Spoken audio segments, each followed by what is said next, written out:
Bueno, buenos días, gracias por venir a los que no son de la materia de botánica taxonómica de la ingeniería. La idea de esta clase y de la invitación a Marcela Ferreira es porque me parece importante desde la materia, que los estudiantes puedan abordar un poco la extensión que tiene y la aplicación que tiene la botánica en el mundo general de técnico o relacionado a otras actividades como puede ser el turismo, ¿no? Los ingenieros en recursos naturales en general van a tener que ver mucho de los usos que tienen los recursos naturales, entonces qué aplicaciones tienen, entonces que puedan relacionarse con personas que viven del mundo de la botánica, me parece súper importante para su formación. Así que bueno, le quiero dar la bienvenida a Marcela Ferreira. Muchas gracias, Marcela, que es bióloga, que tiene una amplia trayectoria en el mundo de la botánica, particularmente hace más de 30 años que explora nuestras montañas en la Patagonia y es especialista en flora de alta montaña. Y te quiero agradecer un montón por tu tiempo, Marce. Ahí vienen otras, más alumnos, más estudiantes. Hola, sí, sí, vení, vale, pasá, pasá. Acércate un poquito más así te puede ver Marce. Hay una barra ahí, Ah, Vero, sí. no sé si se puede sacar la barra esa que está arriba. Esta- Ah, ¿Sí la podemos llamarse? ahí, ¿o no? No, yo no la puedo No, sacar. Seguramente Vero. vos, Flor, si le pones a aceptar o algo, no sé qué te aparece, pero... Ah, eso, ahí está. Ahí va, perdón. Ahí Pensé que va, era tuyo. ahí está. Y Ah, bueno, bienvenida Marce, entonces, que nos va a charlar sobre sus 30 años de exploración en las montañas de la Patagonia. Y bueno, gracias, Marce. bueno, Te no, damos la gracias palabra. a ustedes por estar y por escuchar esta locura que tengo por las montañas.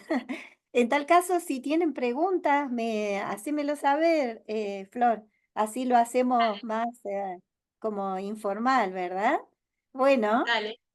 Bueno, gracias a todos por estar de nuevo. Lo que les voy a contar es un poquito mi trayectoria en la alta montaña. Ahí dice 30 años porque cuando yo publiqué este trabajo en el año 23, hacía 30 años, pero ahora le vamos a sumar 3. Ay, esperen que se me... ¿Viste, Flor? Cuando lo dejo mucho, ahí está. Le vamos a sumar 3 años porque desde que publiqué el trabajo encontré otras cosas, así que está bueno para compartir. Bueno, nos ubicamos primero, cuando yo hablo de la flora de alta montaña, es la que crece en altura, en las partes altas de la montaña. No solo, o sea, uno enseguida le viene la imagen de la cordillera de los Andes, o en Neuquén ustedes tienen la cordillera del Viento con el Domuyo, ¿no es cierto? Todo ese sistema al norte de Chosmalal, pero también hay plantas de alta montaña en montañas que están al este de las cordilleras, tierra adentro, e inclusive en montañas y mesetas altas que están metidas en el interior de la Patagonia extraandina. Por ejemplo, esta es una foto del cerro Aucamahuida, ¿no es cierto? Cerca de Rincón de los Sauces, en Neuquén. Siempre uno piensa cuando dice, bueno, plantas de alta montaña, la parte alta de las montañas es por encima del bosque, lo que llamamos la línea del bosque, que es correcto, pero también está bueno recordar que a veces la alta montaña se encuentra por encima de la estepa. Cuando no hay bosques en la zona, entonces la alta montaña está por encima de la estepa patagónica.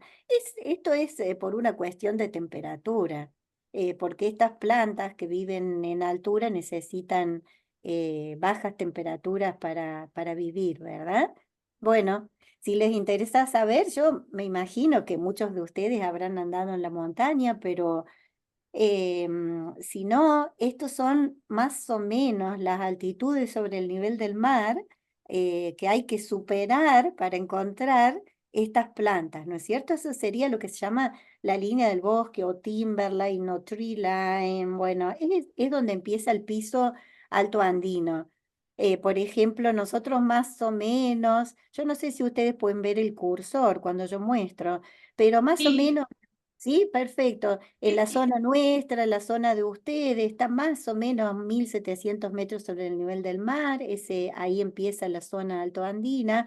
Pero si se van, por ejemplo, para las Barbarco, bien el norte, límite con Mendoza, tienen que ir a 2.600 metros hacia arriba.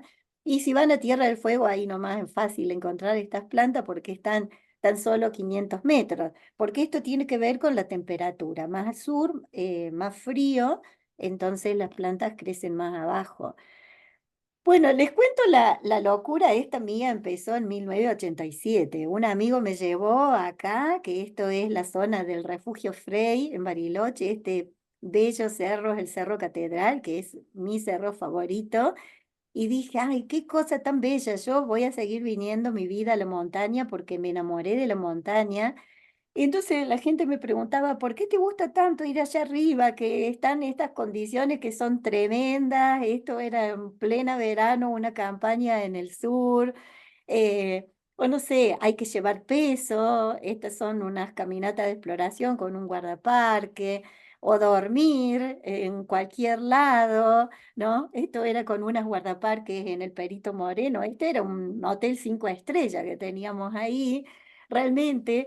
Pero la verdad que digo, los paisajes maravillosos que uno ve ahí arriba, compensa todo, ¿no? Cuando uno llega a estos lugares increíbles, que se olvida del esfuerzo, de la incomodidad, etcétera, etcétera, ¿no? Em, Esto en el Cerro Catedral, esto era también en el Cerro Tronador, esto es en el al sur del lago Puelo, el Cerro Plataforma.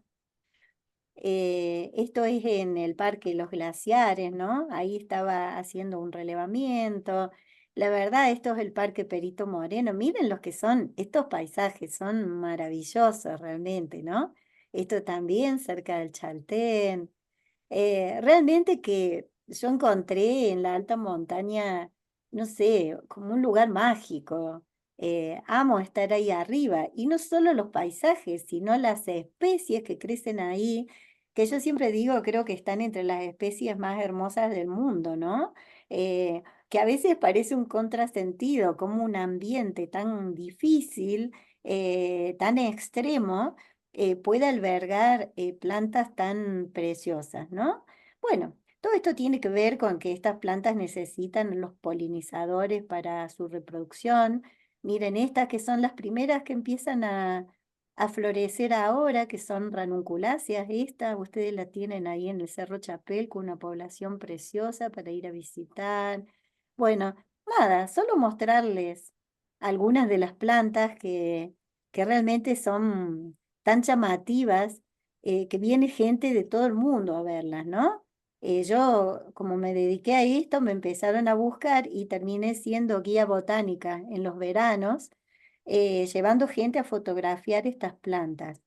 Miren qué belleza, ¿no? Esto es cerca de Villa Pegüeña, el Cerro Batea Mahuida. Eso es muy cerquita de Zapala. Miren estas, las quetanteras vilosas o gatitas peludas que le dicen. Realmente que son increíbles estas plantas y tienen unas adaptaciones que les permiten resistir esos ciclos de congelamiento, descongelamiento, el frío extremo, el viento, la falta de agua, las presiones de oxígeno y de dióxido de carbono muy bajas. Realmente que están adaptadas para soportar esas condiciones que son bastante desfavorables, al menos para nosotros los seres humanos, ¿no? Y sin embargo son súper delicadas a la vista. Miren esta qué hermosa, esta es una valeriana, tiene unas flores inmensas. Nada, simplemente les hago una pasadita por alguna de las flores que yo disfruto ver cuando estoy arriba. Esta es preciosa, aunque no lo crean, es parienta de la papa, una convera. Ahí en el Chapelco hay algunas arriba, cerca de esa zona que le llaman la teta, donde están los medios de elevación. Miren qué precioso este, ¿no? Es como un lirio de las nieves, una iridácea o el Cynium frigidum. Esta es muy hermosa, muy chiquitita, es una calicerácea que vive en el sur. Bueno, y no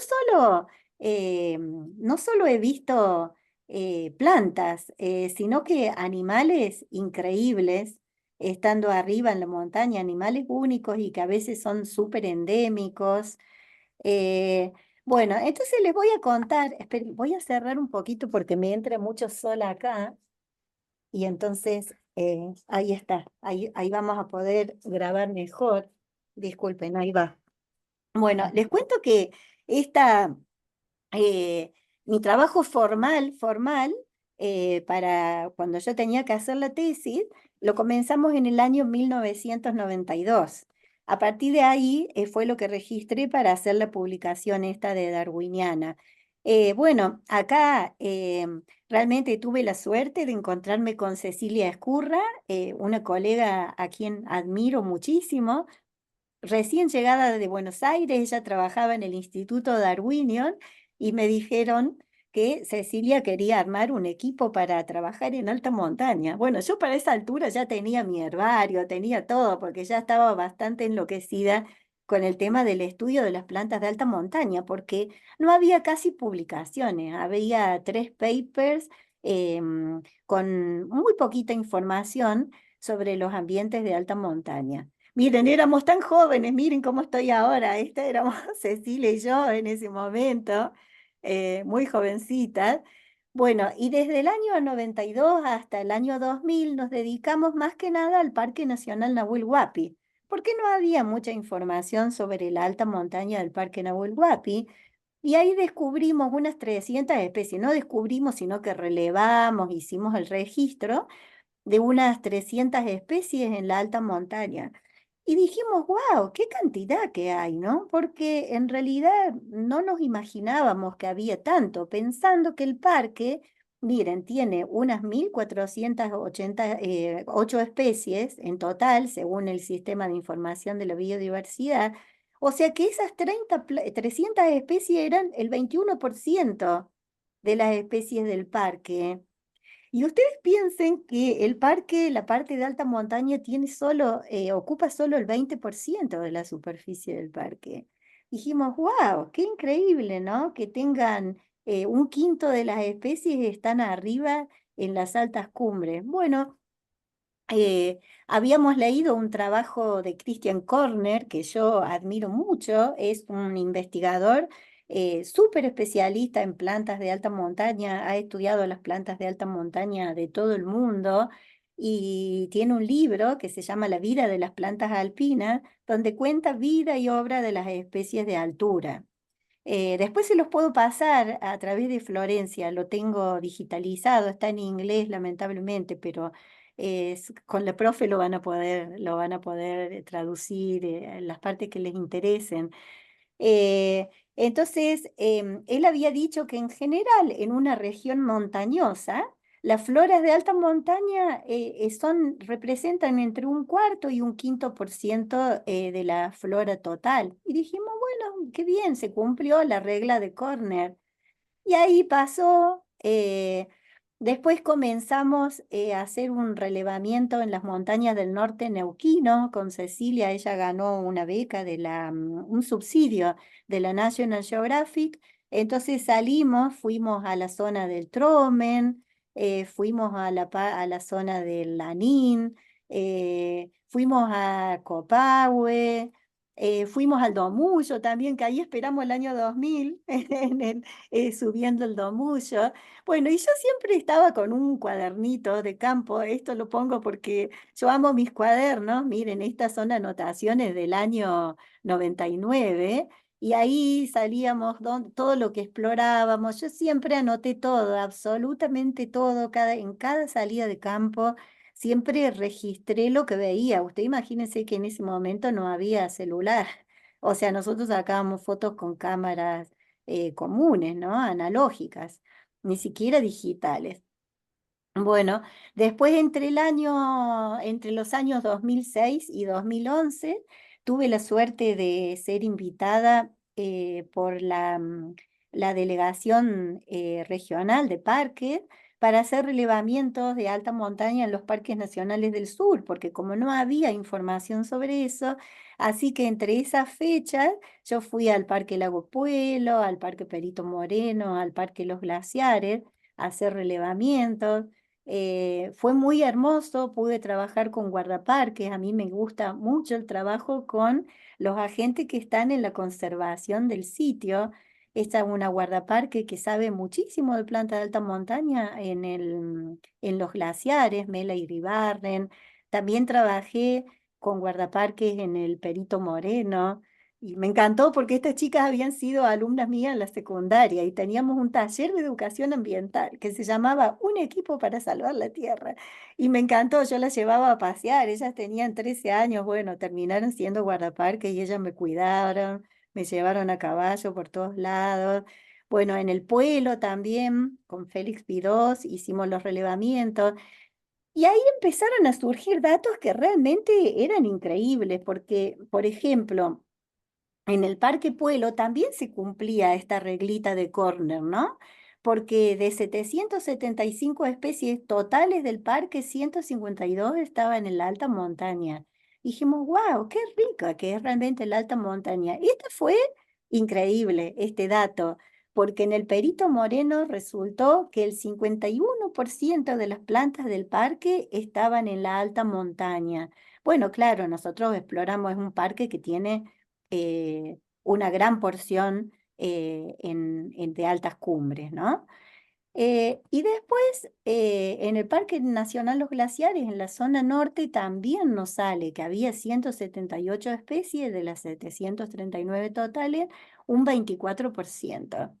Así que ahí llegamos a la conclusión que realmente los ambientes de alta montaña, a pesar de que la gente piensa son desiertos, siempre cuando ustedes escuchen de alta montaña dicen los desiertos de altura, los desiertos están llenos de vida y son sumamente ricos. Entonces, eso es algo que a mí me gustaría realmente transmitirles a ustedes, que estos ambientes son súper, súper ricos a pesar del aspecto que uno tiene, que tienen a primera vista. Bueno, entre los años 2011 y 2022, yo dije, yo quiero seguir recorriendo cerros, quiero, bueno, con esta posibilidad de trabajar de guía botánica en los veranos con extranjeros, en primaveras, veranos, tuve la posibilidad de recorrer muchas montañas de la Patagonia. Ya a esta altura digo Patagonia, es como, no sé, el jardincito de mi casa, es un territorio que amo. Y entonces empecé a recorrer y este último tiempo me entusiasmé mucho, mucho con una zona que es increíblemente rica, que son las montañas al oeste de Zapala. Yo viví hace muchos años en Loncopué, Las Lajas, Zapala era como mi centro de fin de semana, pero nunca me imaginé en aquel entonces, recién llegada a la Patagonia, la riqueza que hay en esas montañas ahí. Ahora después les voy a contar porque esta zona está llena de plantas endémicas, microendémicas. Bueno, entonces así fueron transcurriendo las 3 décadas estas. Yo siempre estaba con mi cuaderno, como yo les dije, para todos lados y con cámaras de fotos registrando las especies. Al principio tenía una cámara común, después por suerte pude tener las cámaras digitales y sacar más cantidad de fotos. Entonces se fueron sumando montañas, ¿no? Y después de 3 décadas yo tenía el registro de 111 montañas que están acá, están marcadas con unos circulitos, con unos triangulitos. Las montañas de la Patagonia Argentina, porque yo también anduve por montañas de Chile y montañas de Mendoza y San Juan, pero mi interés era publicar sobre las montañas de la Patagonia. Y ahí descubrí este dato, miren, qué increíble. 550 especies en la alta montaña de la Patagonia, sin incluir Tierra del Fuego, solamente en la parte continental, correspondientes a 185 géneros y 69 familias. Increíble. Y yo estoy segura que no vi todos, no vi todos, porque seguí revisando y después de, le sumo estos 3 años más y ya encontré 3 especies más que me había olvidado de poner en la lista. Y una de ellas es una especie nueva que después les voy a comentar. Entonces, fíjense que la Patagonia Argentina, no sé si ustedes lo tenían este dato, hay más o menos 2.400 especies en la Patagonia. Y si hay 553 en la alta montaña, quiere decir que casi un cuarto de las especies totales del territorio patagónico están en las altas cumbres. A mí me parece un dato increíble, increíble, realmente como qué riqueza que tenemos en nuestras altas cumbres, realmente muy interesante. Y un dato que a mí me parece sumamente importante y delicado también, es que esas especies, muchas de ellas, 126 de ellas, tienen distribuciones geográficas restringidas. ¿Esto qué quiero decir? Hay de esas, hay 71 de esas que son exclusivas de alta montaña. Hay otras acá, las que quedan, que no están incluidas, el resto, también a veces son compartidas con la estepa. Con el bosque no hay muchas, habrá 2 o 3 especies compartidas, pero con la estepa sí, ¿no? Se comparten algunas especies porque las condiciones son similares, más o menos, en la estepa y en la alta montaña.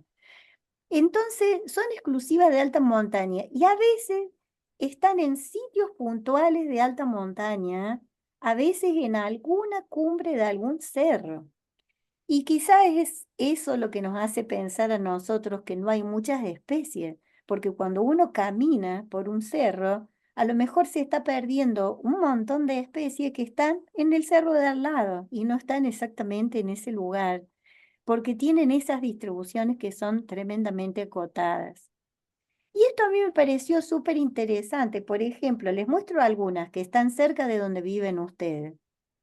Por ejemplo, esta viola, miren qué preciosa, la viola paquizoma, solamente vive en los alrededores de Coapahue y en la zona de Primeros Pinos. No vive en otro lugar del planeta, solamente ahí.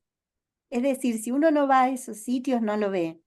Y más importante, si uno llega a producir disturbios en esos sitios, la especie se pierde para siempre, porque no está en otros lados. Después esta viola se cruzó con otra, que es la viola cotiledon, que es una viola más común y muy interesante porque dio un híbrido que se llama viola Blaxlandi, que vive solamente en los alrededores de Copahue, nada más. No existe en otro lugar del mundo. Otra viola, por ejemplo, viola Anita. Les estoy hablando de estas violetas rosuladas porque es un género, a mí un grupo de plantas, es como una sección dentro de la familia violáceas que se llama andina o andinium.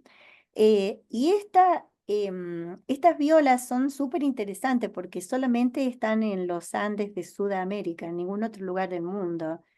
Y han evolucionado y hay más de 100 especies y son como un atractivo a nivel mundial. Todo el mundo quiere venir a ver estas violetitas rosuladas. Y esta viola anita solamente vive en algunos cumbres al oeste de Zapala. Se llama Anita porque el especialista John Watson, su mujer se llama Anita Flores, que es una botánica chilena muy conocida, que ha publicado muchos trabajos. Entonces la viola tiene el nombre en honor a ella. Bueno, esta es como mi hijita, es una especie que descubrí hace poquito, hace 3 años descubrí esta especie y solamente está en 2 cumbres al oeste de Zapala, nada más, 2 cumbres al oeste de Zapala. Bueno, y la investigadora del Darwinion decidió ponerle mi nombre. Pues yo le dije, yo te voy a descubrir una especie nueva en algún momento y le he prestado bastante atención a estas rosetitas. Esta viola, por ejemplo, vive solamente en los alrededores de Bariloche y el sur de Neuquén, en algunas montañas acá de la zona de Villa Langostura. No viven en otros lugares las que les estoy mostrando, ¿no? Por ejemplo, esta viola rosoviana, en honor a Rousseau, que era también un botánico que falleció muy joven hace bastantes años, que se dedicaba a estudiar esta familia de plantas, esta vive solamente en algunos cerros en el norte neuquino, nada más. Esta otra, miren qué preciosa, Viola Troclearis, yo digo que es la reina del mimetismo. Miren qué increíble, ¿no? Porque es de color marrón y aparte estas venitas que tiene le ayudan a mimetizarse mejor en el terreno donde habita. Y esta está restringida solamente a cerros en la zona de primeros pinos, por ejemplo. Este otro es un Berberis copagüensis, que como su nombre lo dice, fue descripto para Copahue. Ahora yo encontré algunas plantitas en la zona de Chachil, al oeste de Zapala. Se parece mucho al Berberis microfila, pero es más chiquito. Es un Berberis que es propio de esa zona. Esta pinnaza incurva, ¿no? Que está en cerros cercanos a Zapala y en Copahue. Les estoy mostrando algunas nada más, porque vieron que eran 76, pero son especies que son interesantes para ustedes porque solamente son como microendémicas del Neuquén, ¿no? Esta especie, Leucocera hórrida, solamente se encontró en cerros del norte neuquino, no en otros sitios. Y algunas de estas especies em, tienen, viven en otros lados, por ejemplo, no son exclusivas de Patagonia, sino que viven a lo mejor en el sur de Mendoza o viven en Chile, del otro lado de Chile, y hacen pequeñas poblaciones en Argentina, en la Patagonia. Y les quiero mostrar algunas, porque a mí me parece que en términos de conservación es súper importante conservar las poblaciones únicas en el territorio patagónico, ¿no? Está bien, quizás se extingue la población patagónica y a lo mejor la especie sobrevive en Mendoza o sobrevive en Chile, pero hay que tener en cuenta que digamos, junto con las distribuciones geográficas y con la distancia entre una población y otra, puede ser que las especies desarrollen caracteres especiales, ¿no es cierto? Entonces, es súper importante conservar la diversidad genética de las poblaciones. Quizás las poblaciones de Patagonia, vamos a poner un ejemplo, esta especie, la viola farcasiana, que vive en Bío, Chile, pero también tiene poblaciones al oeste de Chosmalal. ¿Quién sabe? A lo mejor al oeste de Chosmalal tiene alguna característica genética que la hace un poquito diferente de las poblaciones del Bío. Por eso es importante en los términos de conservación. Entonces yo les voy a mostrar algunas poblaciones que son únicas en Patagonia. Por ejemplo, esta viola, muy hermosa, que solamente vive al oeste de Chosmalal. Esta viola que vive en Chile, en O'Higgins, de O'Higgins a Ñuble, pero tiene una población muy, muy chiquitita, pero minúscula en Copahue, en el límite con Chile. Y lo que descubrimos junto con una guía de trekking, a mí me parece muy importante el trabajo de los guías de trekking y de los guardaparques, porque ellos son los que recorren el territorio. Y encontramos algo interesante, encontramos algunos ejemplares intermedios entre esta viola y la anterior. Entonces yo mandé fotos a la especialista y aparentemente están produciendo híbridos, lo cual es una cosa súper interesante que están solamente en Copahue. Esta viola, la viola breviata, es una viola que tiene poblaciones en Mendoza, pero también tiene poblaciones en el norte de Neuquén. Y no es muy común. Entonces, merece una atención especial cuando uno piensa en la conservación. Miren esta, ¿no? Hasta ahora la observamos, es la misma, hasta ahora la observamos solamente en el Cerro Guaile, nosotros en la zona del Tromen. Esta viola turritela también está en Mendoza, el norte de Neuquén y Chile limítrofe, pero hay unas poquitas observaciones de ejemplares y en los cerros Guaile y Domullo, ahí en el área protegida, en el área Tromen y área Domullo, hay algunos ejemplares. Una viola muy rara, muy rara. Esta, que es una viola que es común en Chile, en el lado de la Araucanía, pero entra a Moquehue y tiene unas pequeñas poblaciones en el límite, en el cordón de la Bella Durmiente, en el Cerro Chenquecó. Esta especie, ahora ya paso a otra familia, por ejemplo, esta es una Solanaceae hermosa, a mí me parece una de las plantas más preciosas, inclusive en términos de ornamentales, que es una especie que tiene poblaciones en Biobío y Araucanía en Chile, pero ha cruzado Argentina y solamente está en los cerros al oeste de Zapala. Esta otra también, que si ustedes entran a Flora de Argentina, está descrita como especie endémica chilena, pero sin embargo al oeste de Zapala y en Batea Maguida también, en la zona de Villa Pehuen, están entrando ejemplares y ahora es común en esa zona. Otra más, la última para mostrarles, esta Nassaudia, que es hermosa, que se encuentra de Maule a Biobío en Chile, pero también se encuentra en la zona de Copahue. Entonces, a lo mejor a esta altura quizá ustedes se están preguntando por qué tienen distribuciones tan acotadas estas plantas. ¿Cómo puede ser que haya plantas que viven en una cumbre y no están en la cumbre de al lado? Hay que pensarlo en los términos de que esta flora de alta montaña es una flora muy nueva, ¿no? Es una flora bastante reciente, porque ustedes piensen que la cordillera de los Andes tiene más o menos unos 25 millones de años, tuvo un pulso, ¿no? Como de elevación hace unos 15 millones de años. Entonces ustedes piensen que esta flora es relativamente reciente, porque fue evolucionando con el ascenso de los Andes. Comparen, por ejemplo, con el género Araucaria que tiene 200 millones de años. Esto estamos hablando 15. Entonces, uno puede decir que tiene un origen reciente. Y ahora les voy a contar otro dato que es más reciente aún, ¿no? Bueno, y mientras esta flora iba evolucionando, fue afectada por un montón de procesos naturales que la fueron, por ejemplo, procesos como actividad volcánica, como cambios climáticos, que fueron como aislando poblaciones. Entonces, en ese aislamiento han podido tener también mutaciones y determinados cambios y fueron ya divergiendo y fueron formando especies diferentes, ¿no? Ustedes saben que los disturbios y el aislamiento de poblaciones favorece el proceso de especiación.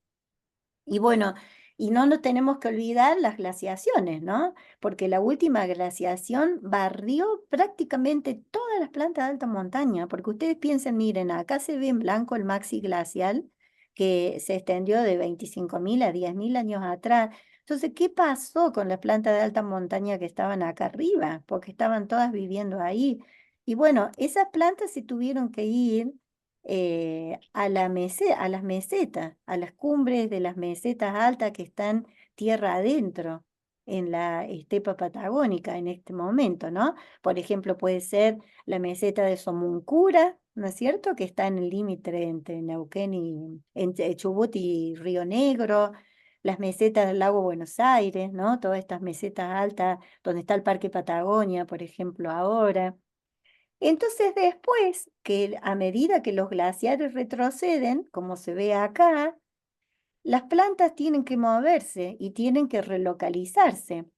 Entonces muchas de estas especies han evolucionado a medida, o sea, después de la glaciación, de la última glaciación.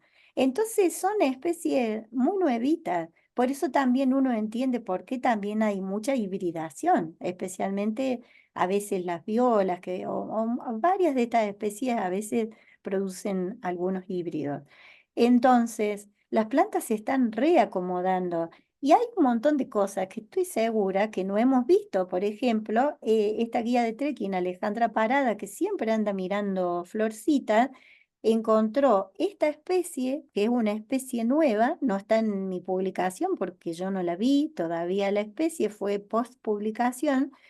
Ella encontró esta viola que ahora le están buscando un nombre en el Cerro Corona, en Huinganco, en la Cordillera del Viento, que ahí la profe la debe conocer, ya que ella vivió en la Cordillera del Viento, debe conocer ese cerro, el Cerro Corona, un cerro que tiene usado por los guías de trekking, y eso es increíble porque a veces uno pasa al lado y no se da cuenta, ¿no? Pasa Y bueno, hay que estar con los ojos atentos porque son minúsculas. Esta especie tiene un tamaño un poco más grande de una moneda, ¿no?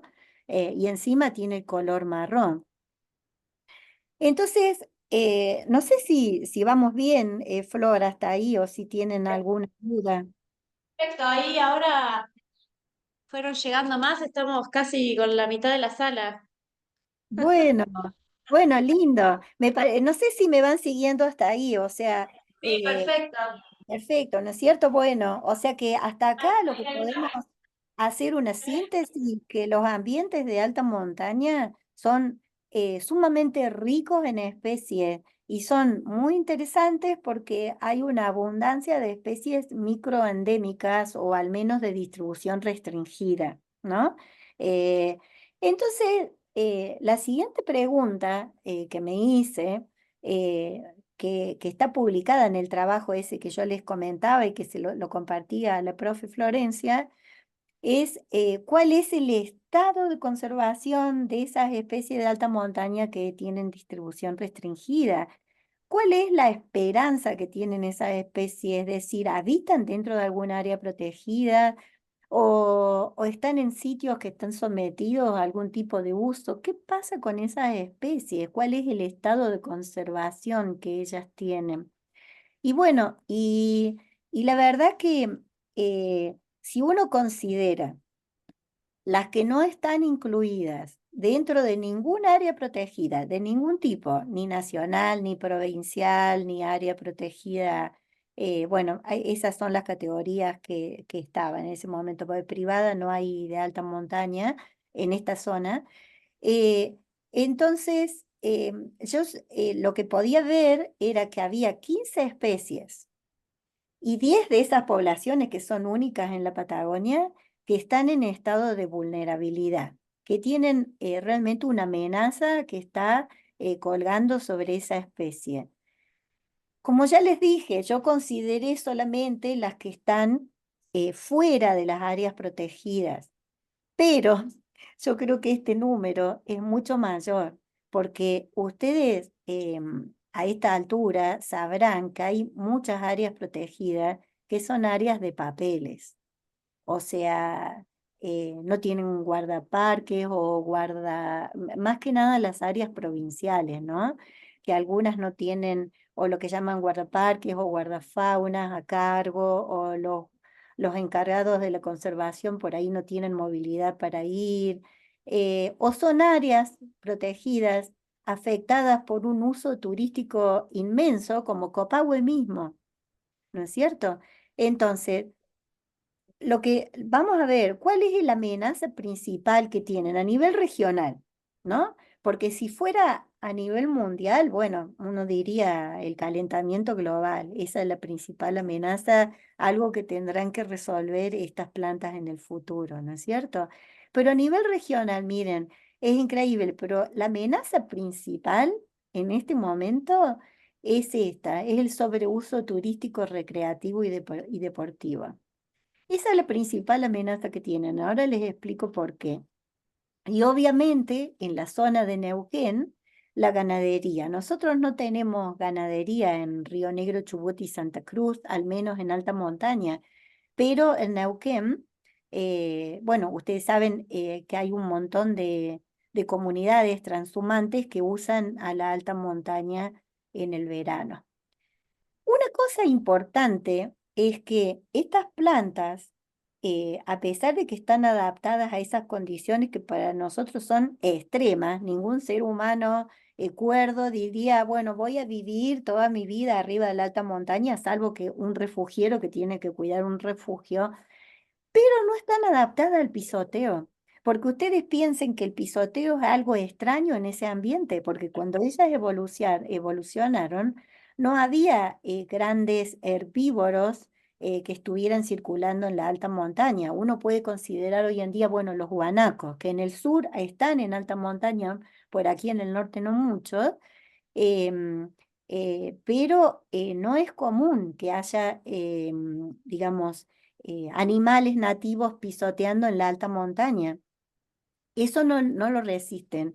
Y el tema del pisoteo humano es que muchas de las adaptaciones que tienen estas plantas para sobrevivir les juegan en contra. ¿Por qué? Porque algunas son miméticas o muy pequeñitas, como esta viola, ¿no? La viola trochlearis, que yo le dije que vive en la zona al oeste de Zapala, por ejemplo, y entonces es muy fácil pisarla cuando uno va distraído, encima que uno va en un ambiente que es extremadamente bello, va mirando el paisaje y sacando fotos. Si uno no mira para abajo, es muy fácil estropearlas, ¿no? Hace poco hicimos un estudio en el Parque Nahuel Huapi con Agustina Barros, que es súper especialista en el impacto de los caminantes en las plantas de alta montaña.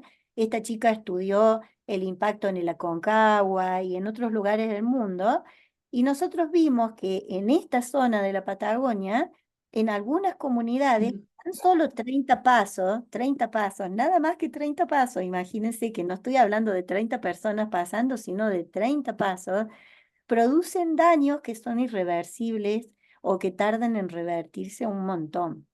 Especialmente en los mallines y en áreas donde hay arbustos que se hacen como pequeñas estepas arbustivas, porque ustedes piensen que un arbusto, una vez que es destruido, ese ambiente tiene muy pocos recursos como para que después el arbusto pueda reconstituir de nuevo sus ramas, ¿no?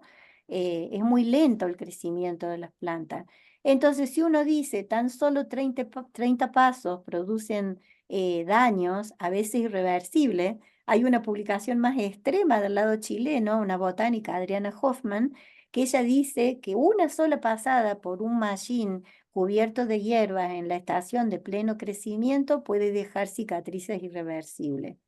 Entonces, ustedes piensen una cosa, vuelvo a la viola esta, la viola que fue la última especie, bueno, descubrimos solo 2 especies en alta montaña, esta fue la última. Esta viola, que es chiquitita, ustedes pueden ver el tamaño, y pueden ver que es algo muy delicado. Primero que cuando no está con flores es muy mimética, y después, si ustedes ven acá, es una planta delicada, ¿no? Es una hierba. Esa planta vive solamente acá arriba, en la cumbre de la Atravesada. Acá está la población más grande, y cuando digo cumbre, digo acá, bien en el copetito de la montaña arriba, ¿no? Para que se ubiquen, acá atrás está el Parque Laguna Blanca, se ve desde abajo. Encontramos unas poquitas de estas plantas en el Cerro Palau Maguida, que está enfrente. Ustedes cuando están de Zapala siempre lo ven al Palau porque es un cerro muy grande, muy poquita. La población principal está acá. Yo les cuento algo. Este cerro se ha puesto re popular para las actividades deportivas. Es súper común que la gente de Neuquén y de alrededores vaya los fines de semana y salga corriendo hacia el cumbre, lo usan para entrenar. Este día había pocos autos. Yo les puedo asegurar, y se lo juro, que un día estaba yo en el Cerro Palau Maguida en el frente, y eso brillaba, parecía un barrio. Eran los autos, los techos de los autos que brillaban con el sol. Cientos de personas entran acá en el verano en la estación los fines de semana, y también entran los días de semana a caminar y a correr a la cumbre. Y van corriendo justamente y llegan hasta acá para hacer cumbre ahí, en donde está esa población. Al principio se sigue un camino, pero después el uso se dispersa. El futuro que tiene esa viola, la verdad que no sé. En el Cerro Palau Maguida está en territorio militar, por suerte, es difícil acceder a esa zona, pero ahí también hay ganado. Está bien, no van a ir tan arriba el ganado, pero esa población es muy chiquitita. Y el tema del ser humano, si uno dice el ganado, bueno, está limitado a las áreas de ganadería, a las zonas de veranada que tienen las distintas comunidades. Pero hoy en día, que uno está contento con el Wikiloc, porque con el Wikiloc accede a cualquier lado, y yo creo que ese es uno de los caminos hacia la destrucción de las especies. ¿Por qué? Porque había sitios que anteriormente eran inaccesibles y ahora todo el mundo puede acceder, porque si yo cargo una ruta en el Wikiloc y es pública, cualquiera con la aplicación puede seguir la misma ruta. Y así la gente está entrando a lugares que antes eran lugares completamente inaccesibles y nunca la gente subía. Y entonces si no hay sendero dispersan el uso. Y así entonces el problema de los pisoteos van creciendo, ¿no es cierto? Entonces, para mí es un tema en que hay que poner mucho más acciones, mucha más energía, y me encanta que estén ustedes escuchando porque ustedes van a ser o ingenieros en recursos naturales o técnicos en espacios verdes o lo que sea, a lo que quieran dedicarse en el futuro. Pero me parece que todos tenemos que hacer algo para la conservación de estas especies y yo les sugiero algunas de las acciones. A ustedes se les pueden ocurrir muchas más. Por ejemplo, si hay alguien que se entusiasme con la montaña, eh, sería súper interesante interesar y ampliar los relevamientos, porque uno dice, bueno, 111 montañas, pero miren todos los huecos de información que tenemos, cosas que no sabemos que existen, ¿no es cierto? Eso es algo interesante que se puede hacer en una tesis. Chubut es la provincia que está menos explorada, ¿no es cierto? Pero muchos relevamientos están concentrados en esta zona, que es la zona más cercana a donde nosotros vivimos. Acá, en la zona del norte neuquino, es súper interesante, súper. ¿Por qué? Porque acá está en contacto con la zona cuyana, que son, digamos, las plantas de alta montaña, es como que a lo largo de los Andes están divididas como en 3 distritos distintos. Una es toda la zona altoandina austral, que llega más o menos hasta Copahue, y después, digamos, están los Andes, la zona altoandina cuyana, que es de Mendoza y Neuquén, y después está la Quechua, ¿no? Que es más hacia el norte. Bueno, acá en esta zona entran muchas plantas que son cuyanas. Y están haciendo poblaciones que de a poquito van avanzando. Y acá en la zona, por ejemplo, yo estuve en la zona de Barbarco, las lagunas Barbarco, el Cajón de la Crianza o el Cajón de los Nevados, toda esta zona que va sobre el río Barranca. Hay cosas rarísimas y únicas que no viven en ningún otro lugar de los Andes patagónicos. Eso es interesante, hacer un seguimiento, cómo van entrando, cómo se van moviendo, hacia dónde van llegando. A mí me parece un tema espectacular.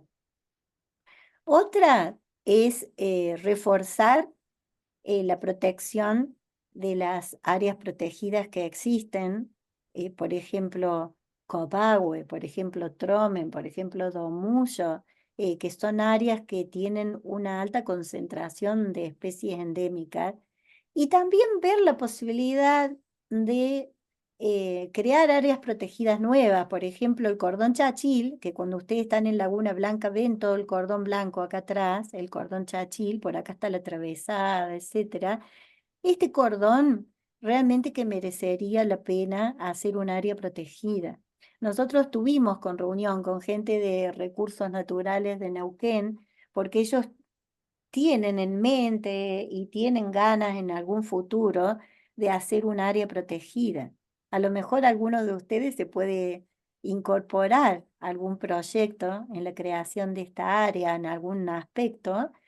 Y lo que sí a mí me encantaría que de crearse, primero hay que buscar digamos, muchas razones para la creación del área, y después también sería ideal que realmente se hicieran como propósitos de conservación con gente que esté en el área, que esté realmente haciendo tareas de inspección y de regularización de las actividades. Por ejemplo, en el Cerro La Travesada, que yo le decía, donde está la viola que tiene mi nombre, los guías de trekking no quieren usar el sendero común, porque se encuentran con 100, 200 personas corriendo cuesta arriba.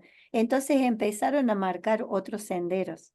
Nosotros estuvimos en una reunión con ellos, con Cecilia Escurra, diciéndole, bueno, si ustedes suben, le dimos como una especie de folletos de las plantas, cuáles son las que tienen que cuidar, y es importante marcar los senderos evitando esas poblaciones, porque si yo el sendero que marco atraviesa una población que tiene un cierto futuro porque está en un lugar no visitado, bueno, en el futuro esa vía va a seguir, se va a subir a Wikiloc y todas las personas van a correr por ahí porque no quieren correr por donde está testado, que eso es lo que está pasando en todos los parques y en todos los lugares del mundo.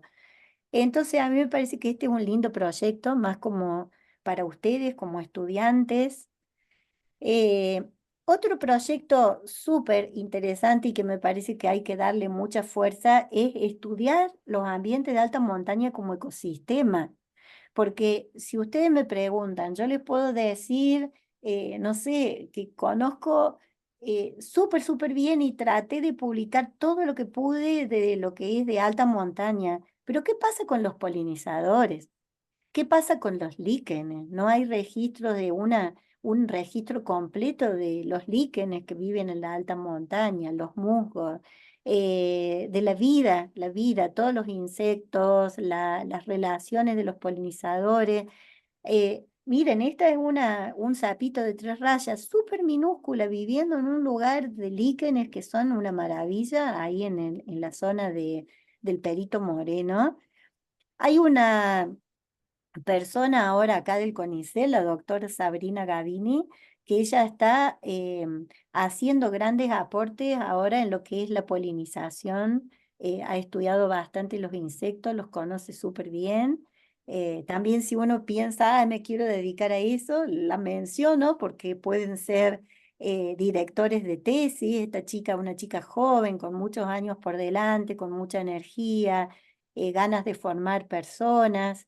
Y ella descubrió algo también interesante. Ella está estudiando cómo muchas de estas especies forman como jardines chiquititos en la alta montaña para protegerse en grupo. Es más fácil sobrevivir en grupos especialmente.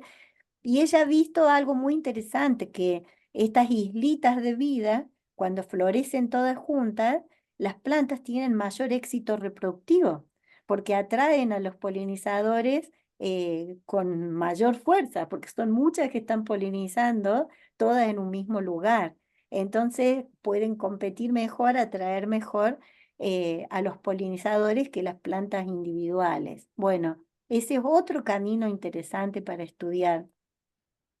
También otra cosa que se puede hacer, quizás involucrarse en proyectos de remediación de áreas naturales de alta montaña y en prevención. Por ejemplo, acá está Agustina Barros, que es esta chica que yo les mencioné, que es especialista en disturbios.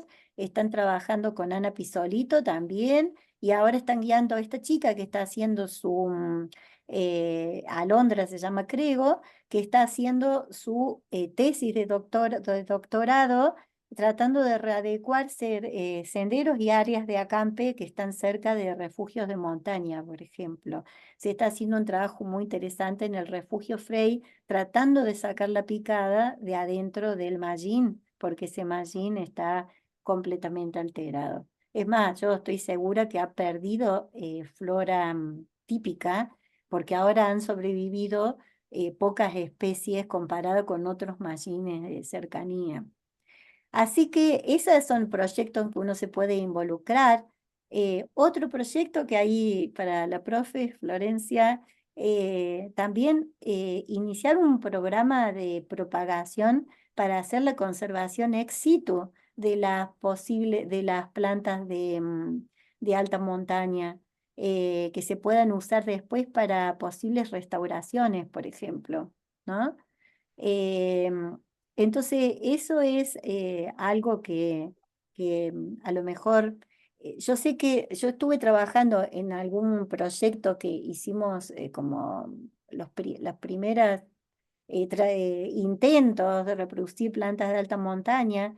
No todas se dejan, no a todas les gusta, porque el ambiente es completamente diferente. Pero yo creo que estas especies que realmente tienen tanto problema de conservación, merecería la pena una posibilidad. Em, Eso también es algo que se puede hacer.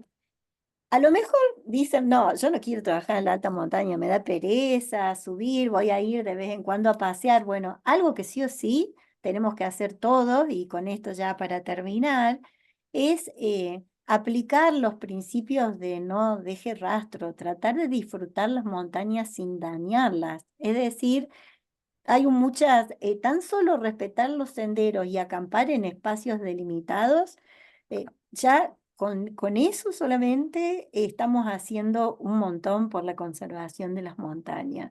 Los principios de no deje rastro están por todos lados. Si ustedes ponen no deje huella o después yo les paso este link, encuentran los principios de no deje rastro que son, digamos, implican un poquito más de esfuerzo y de ética, como dice Claudio Chevar, especialista en este tema. La ética comprende todo lo que uno hace cuando nadie los ve, ¿no? Entonces, como por ejemplo, llevarse los papeles higiénicos, llevarse la yerba del mate, la cáscara de banana, todas las cositas que subimos hacia arriba las bajamos de nuevo. Entonces ya eso es algo súper importante que podemos hacer y después mi ilusión, cada vez que doy una charla como esta, es que la gente que la escucha pueda transmitir esto, porque no todo el mundo sabe esto y a veces nosotros nos comportamos torpemente, pero porque no conocemos y no tenemos el conocimiento. O sea, no es quizás por mala intención, sino por desconocimiento. Y yo siempre confieso que cuando empecé a trabajar en la alta montaña hace más de 30 años, como me iba de campaña por varios días, yo me bañaba en los arroyos de montaña. Y yo digo, ¿cómo hice eso? No, bueno, no, en ese momento no tenía la conciencia de que no podía usar, poner jabón en el agua para bañarme, una locura. Pero bueno, una vez que uno lo sabe, entonces yo creo que uno ya directamente se le abre un mundo y si lo hace es porque realmente no le importa. Pero en general yo veo que las personas dicen, ay, mira, no sabía que había tantas plantas, mira qué chiquitita y ahora no sé por dónde caminar y que ya está, ya logré lo que quería, porque realmente la persona esa va a cambiar de perspectiva y va a cambiar de comportamiento y le va a contar a otros, que esa es como mi ilusión. Bueno. Muchas gracias por escucharme. Ahí yo les dejo los datos por si encuentran algo que me quieran compartir o quieren saber los nombres de las plantas, lo que sea. Bueno, no sé si tienen alguna pregunta. Sí, Aprovecho ahora vamos a para abrir a contarles, preguntas. aprovecho Ahí para quiero, contarles, Flor, aprovecho para contarles. Ay, mira qué lindo, hay un montón de chicos. sí, Aprovecho para viste, hay un montón. contarles.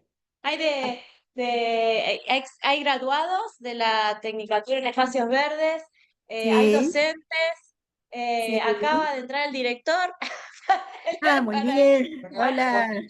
me llegó último Sí, momento.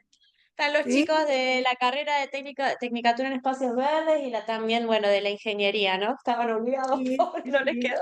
Pero nada, Bien. como No, siempre, aparte quería comentarle, Flor, sí, que algo que no me quedó en la presentación, porque al final estuve acortando para que no fuera muy larga, era comentarles que ahí en San Martín de los Andes, en el Parque Nacional Lanín, hay un grupo de flora, donde hay varias, bueno, Jackie, está Rosy, varias chicas que están trabajando ahí que ellas están haciendo trabajos de relevamiento y lo hermoso que están llegando a montañas a las que yo no subí, por ejemplo, el cordón de Ruca Choroy.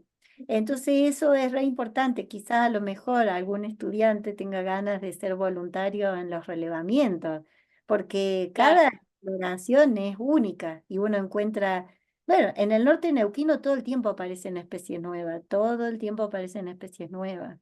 Mm, Claro, claro. No, y re interesante cómo se fueron dando la especiación, ¿no? De todos estos grupos, ¿no? Te re interesante también verlo desde el punto de vista por ahí evolutivo, cómo fueron las últimas glaciaciones, que son grupos nuevos, todo el avance y retroceso de las glaciaciones que logró toda esta biodiversidad.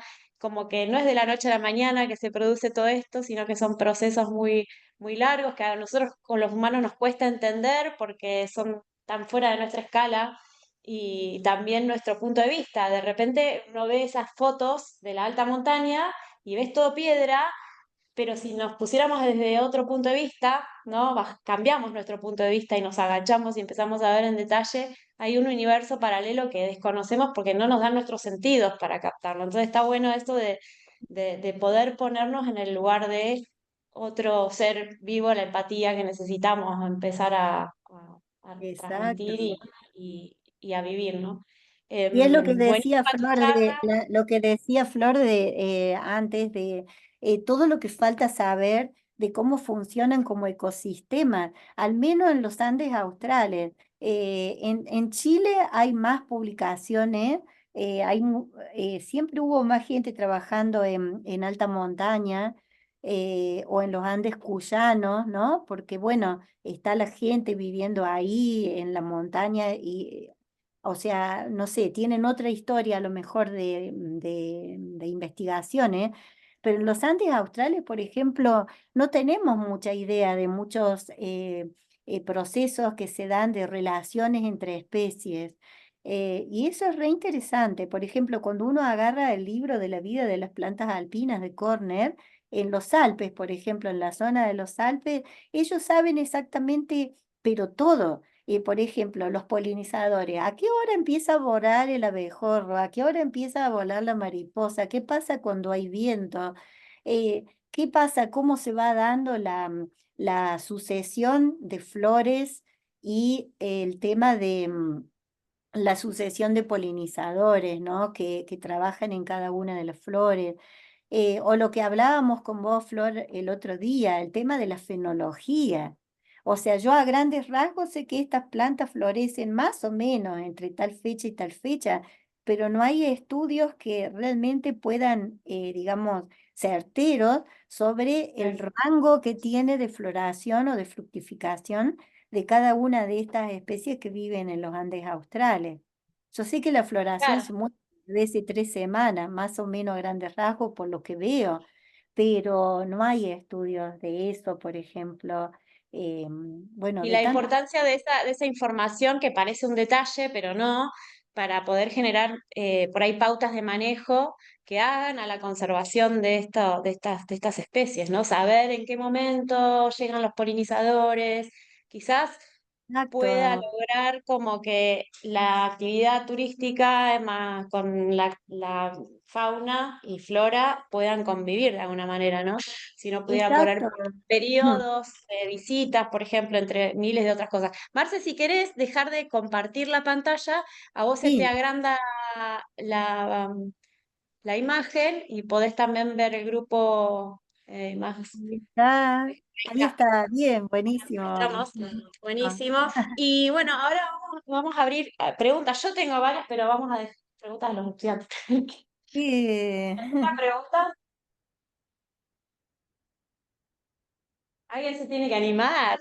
sí, son todos de ingeniería. No, no, no, hay también de la Tecnicatura en Espacios Verdes.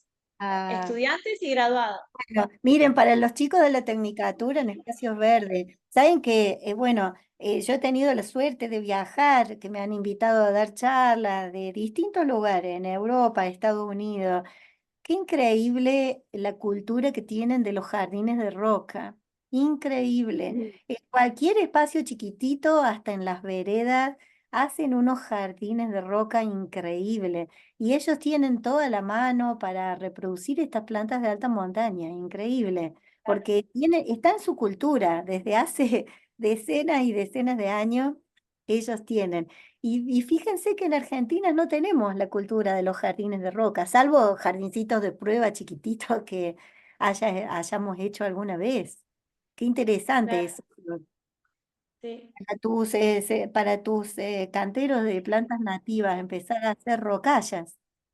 Sí, Con- estaría buenísimo empezar a hacer más propagación, más actividad de propagación. Bueno, sí, ¿quién se anima a hacer una pregunta? Y Tati me parece que estaba ahí con. Hola, ¿qué tal? Mi nombre es Itatí, soy estudiante de ingeniería. ¿Y podrías repetir la división de dónde era Andes Austral? Que dijo Andes Australes, después dijo también la zona Antes de Cuyana, Cuyo, claro. y después viene, bueno, la otra parte más arriba, ¿no? Ah, bueno, Pero, es que, claro, bueno, ¿dónde, dónde serían sí, esas áreas está bien. exactamente? O- Ahora le llaman Andes del Centro también, más fácil. Tengo una publicación, si quieren, después para pasarle. En realidad, la flora de alta montaña, miren, algo que no les conté en la charla, nuestra flora de alta montaña es bastante única porque uno siempre dice, bueno, los bosques están relacionados con Nueva Zelanda, Oceanía, ¿no es cierto?, Australia, etcétera. Pero ustedes piensan que esta flora evolucionó cuando se levantaron los Andes, o sea que ya no tienen más relación con la zona que dieron origen a muchas de las plantas de nuestros bosques.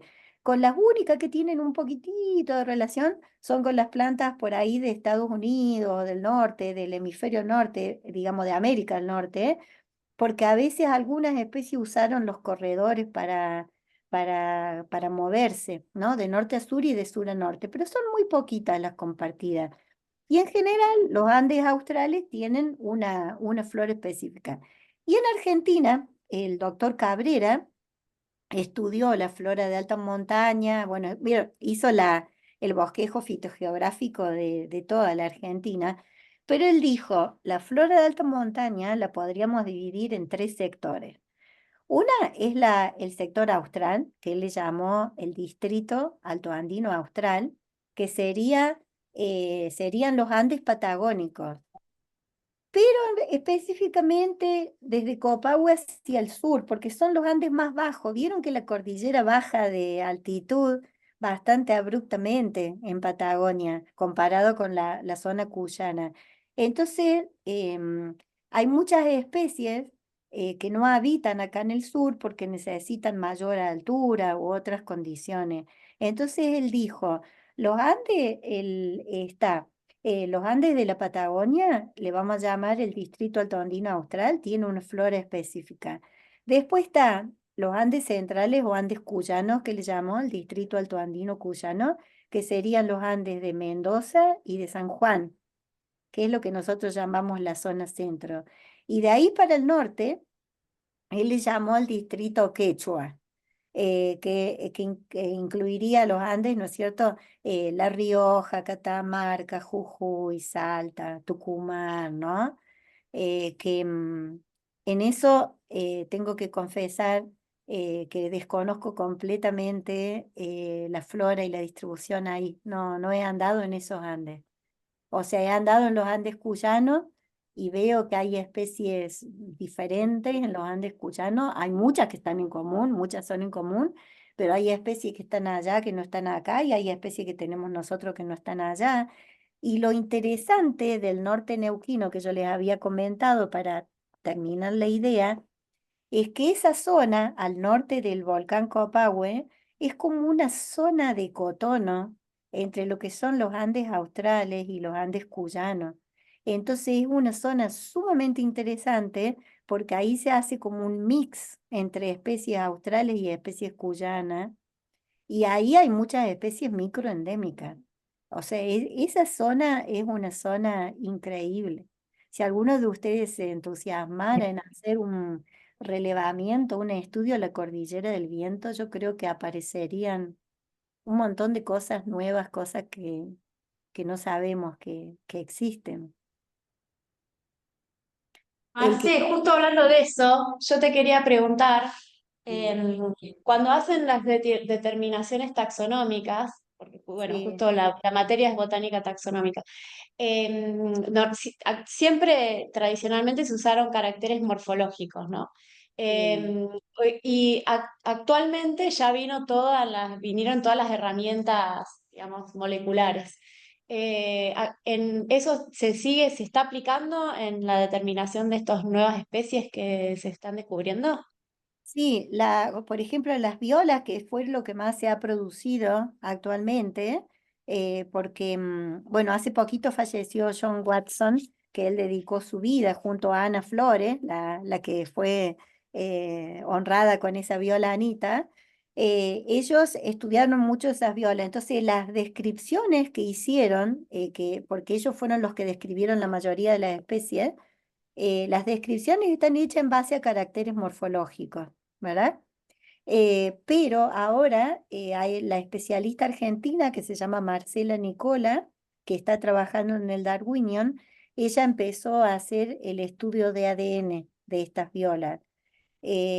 No, obviamente que no ha hecho de todas las que viven acá en el sur o a lo largo de la cordillera en Argentina, porque son un montón, pero empezó, tengo una publicación, ahora no recuerdo cuáles incluyen la publicación, pero ya hay una estudiante de ella que hizo la tesis en la filogenia de ese grupito que ella estudió, de ese grupito de viola.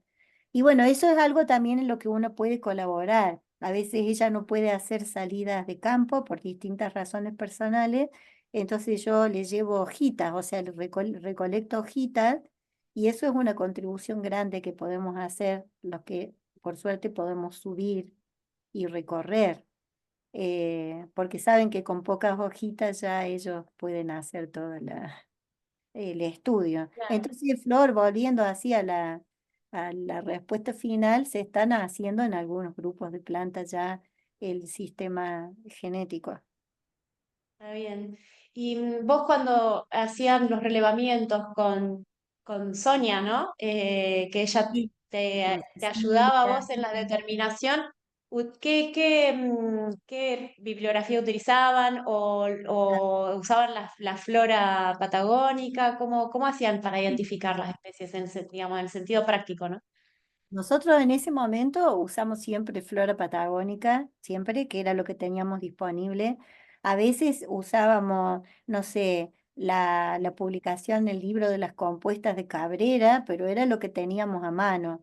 Hoy en día también chequeamos la flora argentina o flora del Cono Sur, ¿no?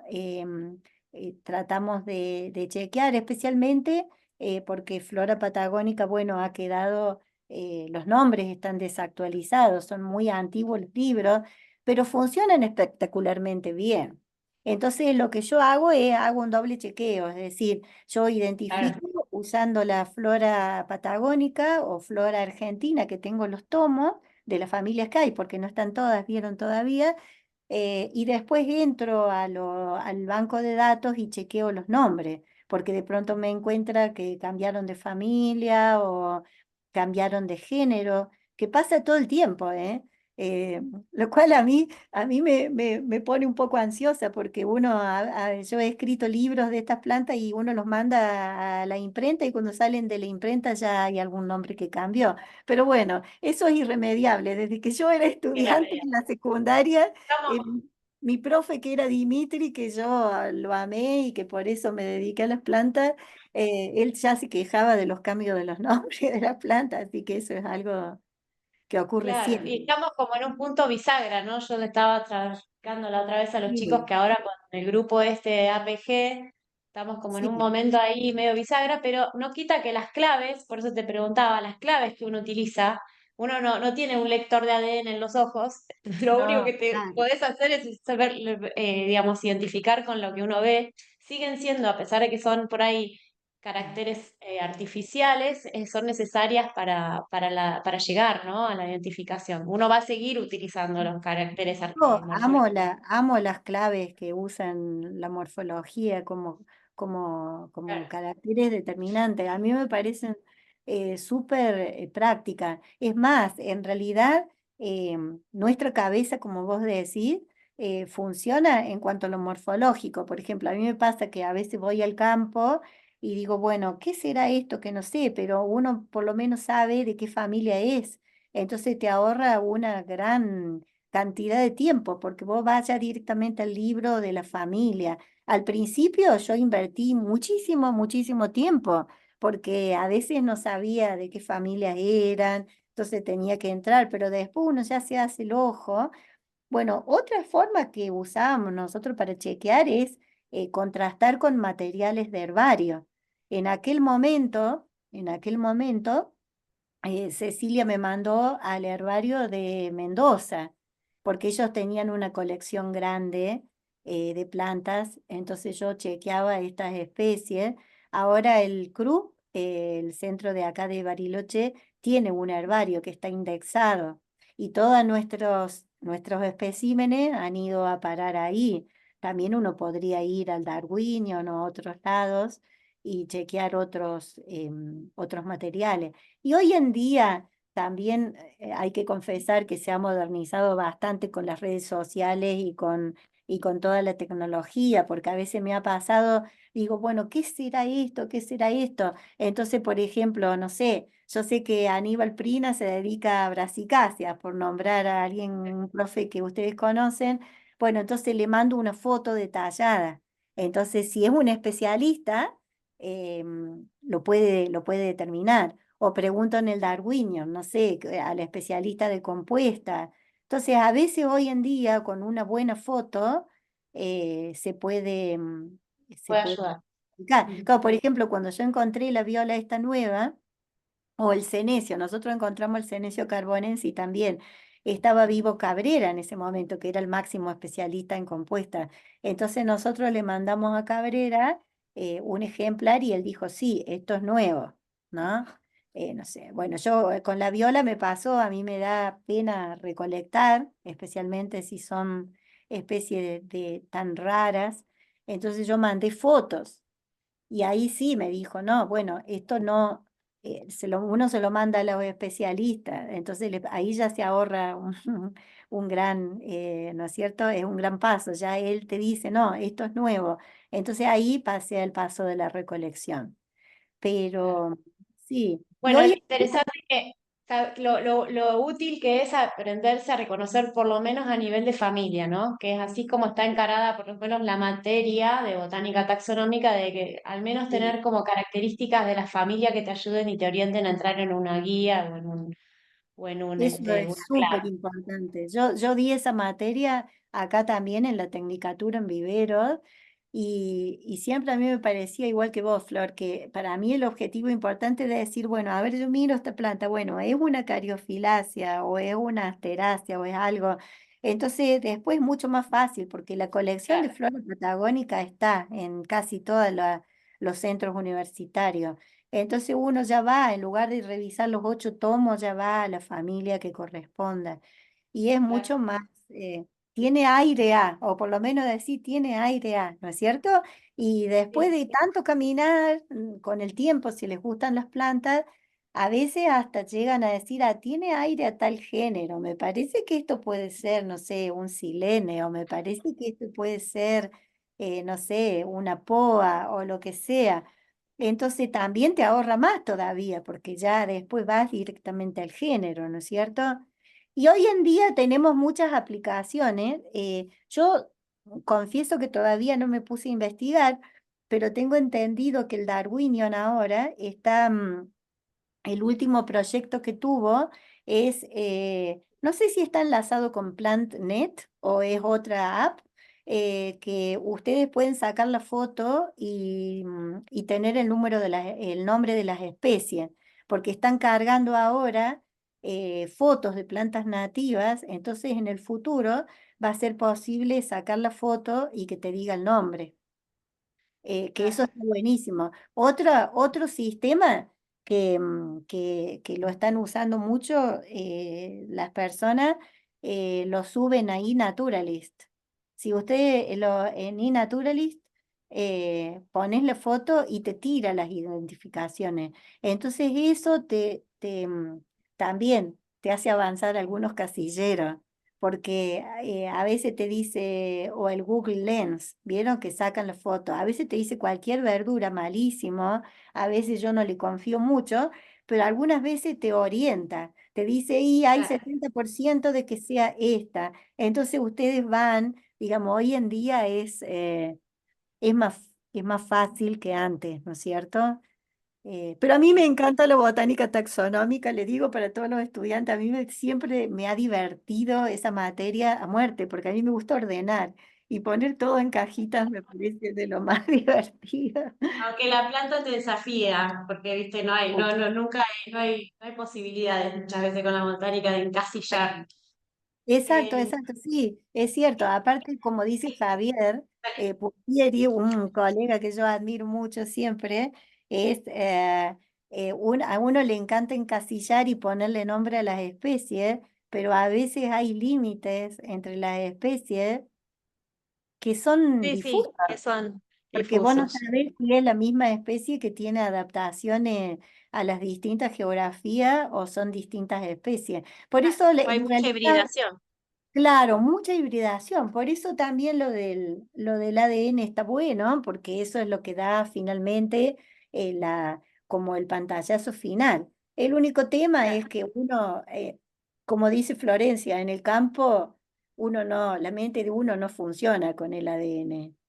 claro. Por ejemplo, una auricia, una lágrima de arroyo, asociarlo con un llanteno siete venas, es muy difícil a veces, ¿no? O sea, bueno, ahora Claro. queda junta por una cuestión genética, pero, pero bueno, Sí. es eso, esa Tenemos una alegría. pregunta, Marce, de Sí. un estudiante. Sí, Bruno.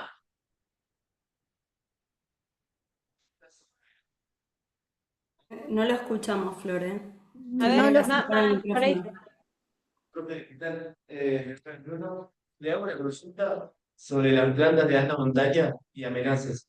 ¿De qué manera las plantas de alta montaña se protegen de la alta radiación ultravioleta que se intensifica con la altitud? Ah, eso está buenísimo.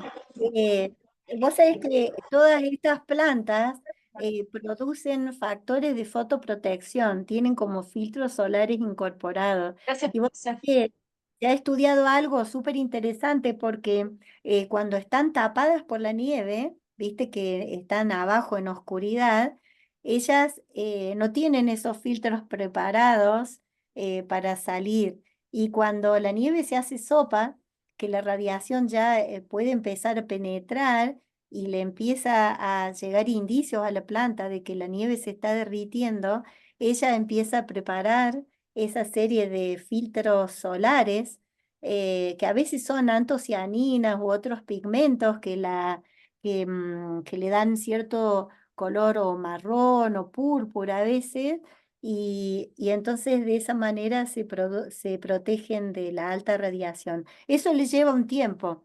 Por eso han hecho en los Alpes estudios que si uno le saca la nieve, le barre la nieve y las deja expuestas antes de que la planta esté preparada, las plantas se mueren usualmente. Así que es súper interesante. También ayudan mucho los pelitos. No sé si anduvieron por alta montaña, pero muchas tienen pelitos plateados. Los pelitos plateados ayudan a reflejar la radiación. Entonces son toda una serie de caracteres que hacen que puedan sobrevivir súper bien en esos ambientes de intensa radiación. Es más, esas violas, las violetitas que a mí me encantan, cuando uno las cría abajo, se hacen como, ¿vieron como un cactus cuando le falta luz? Que se hacen largas y flaquitas y se ponen medio amarillentas eh, por la falta de radiación. Buenísimo. ¿Hay otra pregunta? Yo tengo un par, pero... ¿No? ¿No? ¿No? Sí. Anteriormente Vení, había... vení, acércate porque el micrófono está acá en la compu. Vení, Meli. Tenemos otra pregunta de otro estudiante, Sí. Marce. Hermoso, dale. Hola, buen día. Ya, buen día. Anteriormente había mencionado que estas plantas tienen mucha hibridación y quería saber si esto podría ayudar a que la distribución no sea tan restringida, sino que pueda, digamos, distribuirse un poco más, porque anteriormente también había mencionado que por la actividad de la glaciación anteriormente ya había producido un reacomodo de las plantas. Si a lo mejor estas hibridaciones podrían ayudar a ampliar la distribución geográfica. Probablemente sí. Mira, las que más se hibridan, donde más se han encontrado así algunos híbridos son en las violas, algunas calceolarias también se han encontrado híbridas. También, espera que ahora se me borró otra, orquídeas, a vos que te gustan, Flor, entre la magellánica y la alpina también. Eh, Probablemente sí. Yo la verdad que no me he dedicado, o sea, mucho, no a la parte, no sé mucho de la parte genética, ¿no es cierto? Em, No sé, Flor, capaz que vos me podés ayudar a responder esa En pregunta. principio, Pienso digamos, las que- plantas tienen como distintas maneras de Sí, hacer, digamos, de empezar a especiarse, ¿no? A originar especies. Uno es la hibridación y después, pero tenés que tener aislamiento reproductivo, porque si no, digamos, se siguen mezclando los genes y nunca se llega a aislar reproductivamente. Entonces, es como que desde el inicio, después podría saltar a una poliploidía, por ejemplo, pero es el inicio, ¿no? La hibridación y la sí. mezcla genética. Sí, yo me Eh, quedé pensando si los híbridos ayudan, o sea, hay que lo ver. que, claro, que ella me pregunta, o al menos eso es lo que yo entendí, si puede ayudar a ampliar la distribución. Mira, es re curioso, no lo sé exactamente, pero por ejemplo, ahí en Copahue, que encontramos el híbrido entre estas dos violas, la farcasiana y la rosulata, están viviendo juntos. Es toda una población compacta que tiene las dos especies y el híbrido en el medio. Y el híbrido tiene apenas unas diferencias sutiles con las plantas que son los padres o madres. Entonces, por ahora eso está restringido a ese sitio, o esa viola que está en Copahue, la que yo le decía, la viola por Blaxlandi, que es la híbrida entre la cotiledon y la paquizoma. Por ahora está ahí. Lo que a mí me está generando curiosidad es que cada vez se ve menos la cotiledon y cada vez se ve más el híbrido. A lo mejor ese híbrido tiene más fortaleza que esos padres, ¿no? O al menos que la cotiledon, y de poco la está reemplazando. Habría que hacer un montón de Claro, estudios en alta son todas montaña hipótesis sobre que ese hay que después tema. ver, ¿no? Está Claro, bueno. sobre ese tema, por ejemplo, en Santa Cruz yo he visto que la calceolaria uniflora, una calceolaria muy bonita que se cultiva en jardinería a nivel mundial, ¿no es cierto? Que tiene 3 colores, muy simpática. Esa a veces se hibrida con la calceolaria, la polirrisa, viste, que vive acá, la calceolaria la más común que vive, y da híbridos intermedios con distinta coloración, pero no sé el éxito reproductivo de esos híbridos, porque ellas necesitan una gachona que está atraída por el color de la flor original. Es decir, son más preguntas que respuestas en Claro, este momento, ¿no? Eh, es, sí, hay que seguir investigando todo ese tema. Yo claro. lo que he llegado a hacer, hasta acá llegué, espero que me den algunos años más de caminata, es de decir, bueno, ¿qué hay? ¿Qué hay y dónde? Ahora queda todo la incógnita restante, ¿no es cierto? Las variaciones, las relaciones, tanto para estudiar. Yo tengo una pregunta que en realidad por ahí está relacionado, por ahí es una pregunta más amplia. Cuando vos ibas pasando las fotos, se iba viendo las distintas familias que están representadas, ¿no?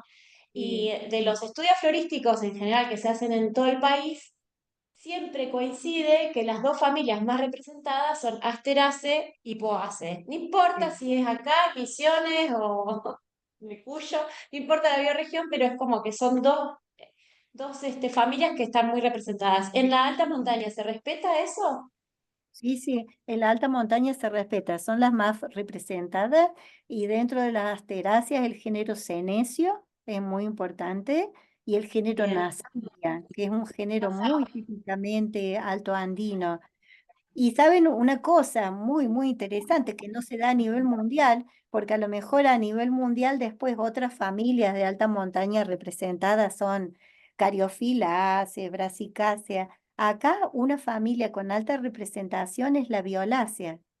Las violáceas porque justamente esas violitas que yo les digo que son tan enigmáticas, las violitas rosuladas, es como que tienen una velocidad de especiación increíble. Les Ah, puedo pasar, Flor, en el año 23, junto con mi trabajo en la misma revista, salió un estudio de la flora de alta montaña de la zona austral, que hizo gente del Darwinion, Zuloaga, bien. eh, ¿sí? Y ahí hacen también un estudio de endemismo y de familias más representadas, etcétera.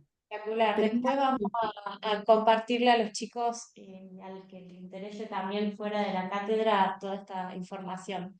y Y yo no mi me última acuerdo ahora, pregunta, no, sí, perdón, no me acuerdo ahora los números de especie, pero están en la publicación, pero las bien, asteráceas tienen montones, montones, es la más representada así de lejos, y bien, bueno, las poáceas, ¿no? espectacular.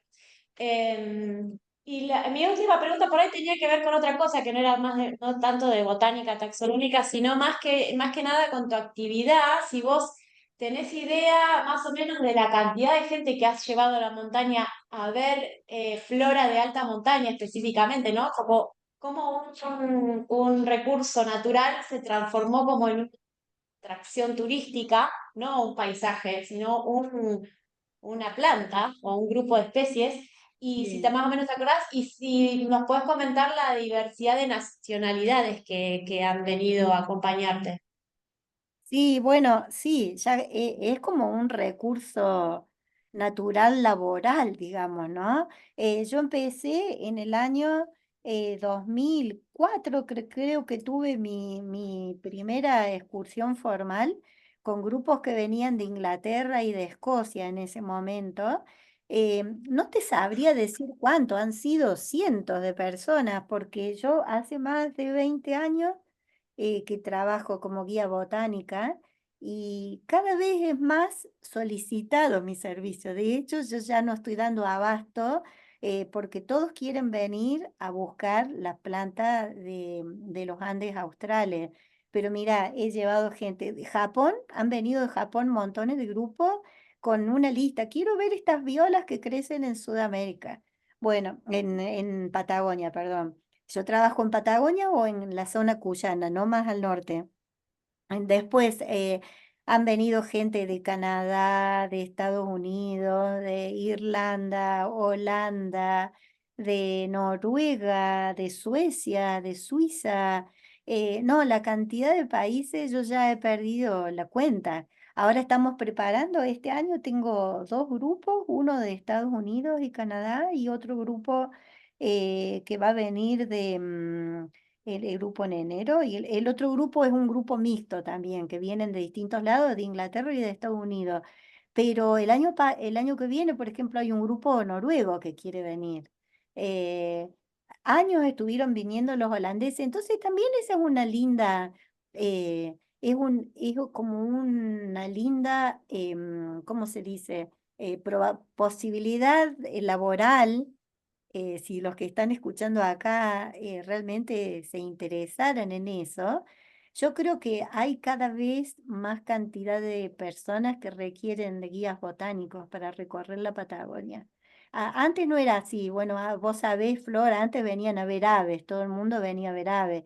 Ahora el turismo ornitológico obviamente que sigue posicionado allá en el tope, pero el turismo botánico se ha puesto tan, pero tan de moda actualmente, y como la gente que viene va publicando en las revistas estas de divulgación, como no sé, el Alpine Garden Quarterly o North American Rock Garden Quarterly o no sé, Rock Gardener Quarterly, van publicando lo que ven, entonces todos leen esos boletines y quieren venir a ver.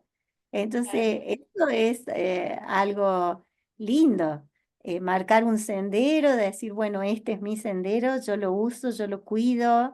Por eso es importante también empezar a recorrer y ver dónde y cuándo, que es lo que hablamos de fenología, Flor. ¿Cuándo?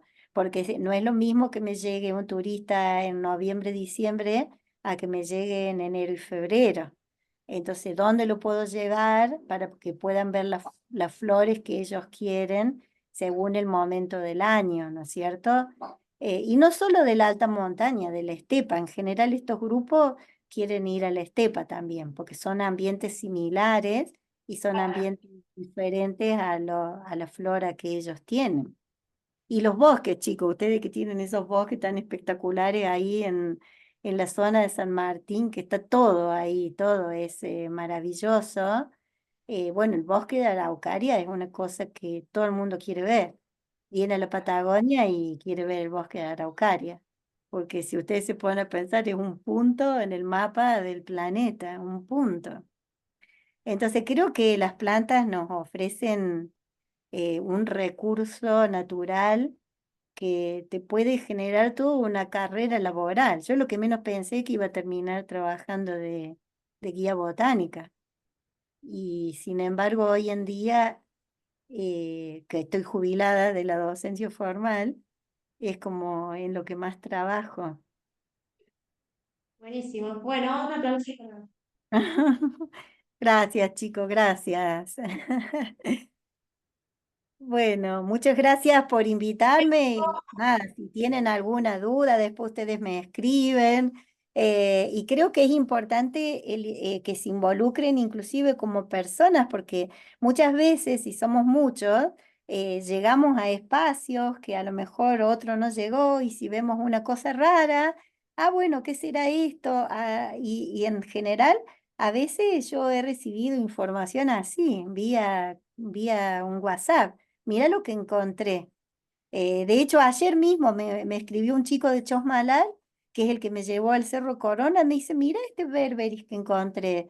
Y era un berberis que no estaba citado para Patagonia, estaba citado para Mendoza y San Juan. Y Claro. yo no lo hubiera visto. Así que es re interesante eso. Bueno, sí, sí, por suerte cada vez son más personas las que se empiezan como a apasionar y a abrir los ojos, ¿no? A ir a la montaña no solo buscando un paisaje, sino también buscando, bajando la mirada de lo que hay alrededor. Está buenísimo. Flor, Sí, a mí me gustaría, tengo muchas reflexiones, pero sí dos tomar y aprovechando que está Marcela aquí, que para nosotros es un lujo. Nosotros empezamos a trabajar un poco, a acercarnos. Vos sabés, Marcela, que en el CRUSMA cursan también los estudiantes de guía universitario de turismo de FATU. Y hemos tenido conversaciones ahora mucho más cercanas con la Secretaría de Extensión, justamente buscando esta simbiosis entre carreras y la complementariedad, ¿no?, necesaria. A mí me parece fundamental este mensaje, ¿no?, de cuál es el impacto mayor hoy que vos estás viendo. Bueno, los estudiantes de Flor van a tener la posibilidad de ir a recorridas que para nosotros es fundamental en las carreras que tenemos, que salgan a caminar y a reconocer las bellezas que tienen los paisajes. Y un poco esto de buscar esa concientización. A mí me pasó en particular con las violas en Las Lajas, que entiendo que vamos el martes que viene, de la mano de Florencia, porque claro, en el desconocimiento uno va torpemente, como bien dijiste, pisoteando a las lajas, todo. perdón, vamos a la estepa, pero no vamos a las lajas. Ah, bueno, a la estepa. Vamos Y cuando fuimos a Las Cerrito Lajas, Peñón. a la reserva provincial, justamente, eso nos pasó, ¿no? Que uno en la torpeza, sin saber, va pisoteando todo. Entonces, ese mensaje, digamos, que nosotros tengamos cada vez que tenemos la oportunidad, contarle a alguien lo que sabemos, para mí es muy importante, porque hace al respeto, ¿no? Esta cuestión ética de la que hablaba Mercedes, que a mí me parece fundamental, y que si no lo hacemos nosotros desde nuestro lugar, ¿quién lo va a hacer? Y un poco pensar a mí me gusta mucho, aunque parezca poco simpático, ¿no?, en las regulaciones de los lugares que visitamos. No solamente el comportamiento, sino que el ser humano no está preparado todavía para un buen comportamiento con el paisaje y los elementos que están ahí en ese paisaje. Entonces, en tanto y en cuanto la civilización no esté preparada para eso, hay que regular, a mí me parece, y que tal vez pensar en que estos lugares que son sumamente frágiles por estas especies que aparecen acá, que no sabemos mucho. Yo iba a preguntarte sobre todo por los usos, ¿no?, que se le puede dar, que para mí es fundamental, por ejemplo, desde cambio climático, y conocemos muy poco. Entonces, ¿por qué no pensar que esos usos, o sea, visitas al lugar, sean restringidos justamente para la investigación en primera instancia? Y no Bueno, a mí tanto me para parece, actividades más agresivas Claro. como el trekking o, bueno, que en este Sí. caso terminan siendo una amenaza, ¿no? Porque yo pienso que siempre el problema caemos en lo mismo, es la falta de regularización y de fiscalización de lo regulado, ¿no es cierto? Ese es el tema. Nosotros acá, el Parque Nahuel Huapi es inmenso, hay un montón de guardaparques, pero en el campo hay 3 nada más recorriendo las montañas, entonces fiscalizar es completamente difícil. Miren, una zona que yo descubrí en el año 2001 y que lo incluí dentro de las zonas que valía la pena visitar, es el volcán Batea Maguida en Villa Pehuen. Bueno, yo hace años que estoy avisando a la comunidad, están destruyéndolo completamente porque han permitido el ingreso de los 4x4. En la cumbre ya no vale la pena subir porque no quedó nada, lo que había ya no está más. Y ahora han abierto una calle inmensa que ha dividido la población de la Viola Cotiledo en Cayahí, que es enorme en dos. Entonces, Copahue, a mí me parece que Copahue es una de las áreas más sensibles que tienen ustedes en la provincia, y Copahue no hay una sola regulación y el guardaparque de campo nunca está. Entonces, a mí me parece que ahí viene el problema de que se van estropeando esas áreas naturales por falta de regulación, ¿viste?